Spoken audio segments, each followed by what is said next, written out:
Kara Zor-El n'est pas Superman, et le film tient à te le rappeler absolument toutes les 10 minutes. Après un drame personnel qui l'entraîne dans une quête intergalactique, entre vengeance, survie et identité, Supergirl traverse plusieurs mondes pour découvrir qu'avoir des pouvoirs ne suffit pas toujours pour devenir un symbole. Dès les premières minutes, Supergirl affiche son ambition. Proposer un récit plus rugueux, plus spatial et plus mélancolique que son cousin en cape rouge. Inspiré de Woman of Tomorrow, le film abandonne le côté solaire pour une odyssée cosmique plus intime. Visuellement, Greg Gillespie livre une aventure qui oscille entre western galactique et road movie spatial. On sent toutefois une présence invisible dans chaque plan.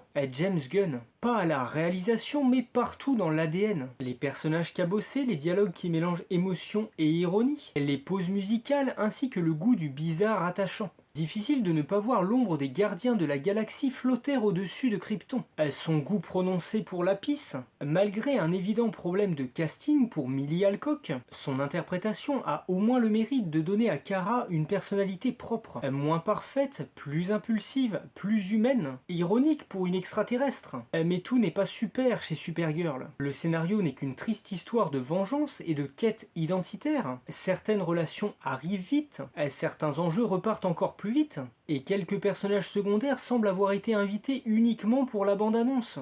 Première vraie tentative du nouveau DCU de prouver qu'il peut exister hors de l'orbite de l'homme d'acier. Le symbole est clair. L'héroïsme n'est pas un héritage, c'est une construction personnelle. Parlant surtout du traumatisme et du refus du modèle imposé, Kara ne cherche pas à devenir la version féminine d'eux. Elle cherche à exister sans validation extérieure. Thème plus universel qu'il n'y paraît. Derrière les explosions, les planètes et les combats illisibles, Supergirl parle surtout de maturité. Accepter que la douleur ne donne pas automatiquement raison, ni identité. Plutôt réussi, oui, mais de peu.